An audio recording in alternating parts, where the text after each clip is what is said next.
Salamat pagi, beautiful people of the world. I found a nice background and I thought that I'll share some opinions of what I've recently learned with you. And what I've recently learned is that we dwell in a reality which displays itself to us based upon our own depth. So if we are just occupied with the objective world, then we will create everything in the image of objects. For a subjective world, we will move within. And then there is the third part, which I will reveal at the end of this video. Remember friends, like most of science is objectivity, where people are focusing so much on defining the outside that they forget to go within.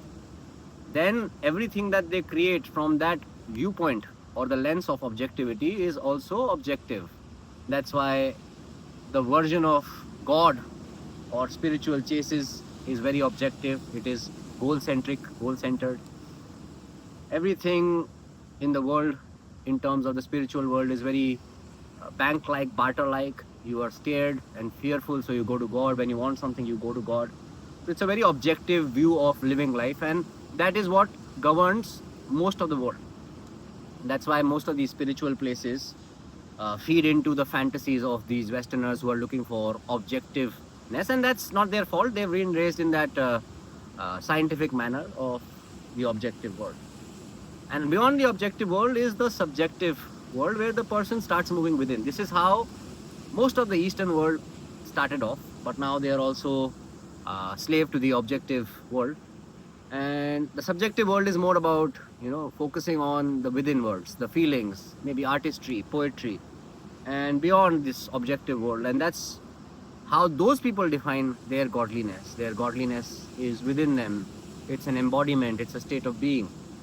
And they are far better than the ones who are just unaware and on the objective plane of things.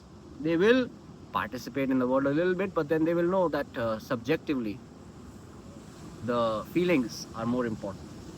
And then is the final ladder, because the objective is on the outside, the subjective is within, and then the third and the sweet spot is the religious being.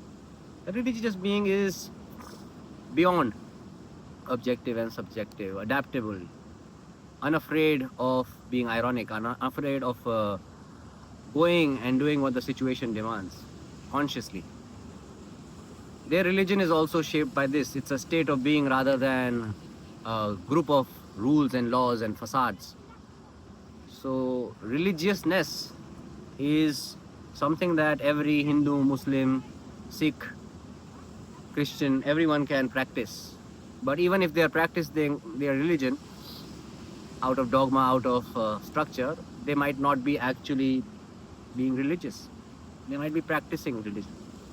So anything that involves practicing is outer ideology, which I said is in the objective world, trying to fit into the society, even with your ideological spiritual practices.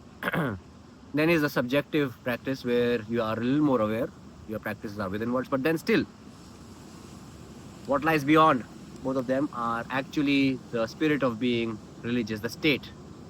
So go beyond ideologies, go beyond objects, the visual ones and the ideological ones, and then go within, and then take a step beyond, lose all those thoughts and get into religiousness. That is the essence that I discovered while sitting alone here in Bali. And a lot of love to you. Peace.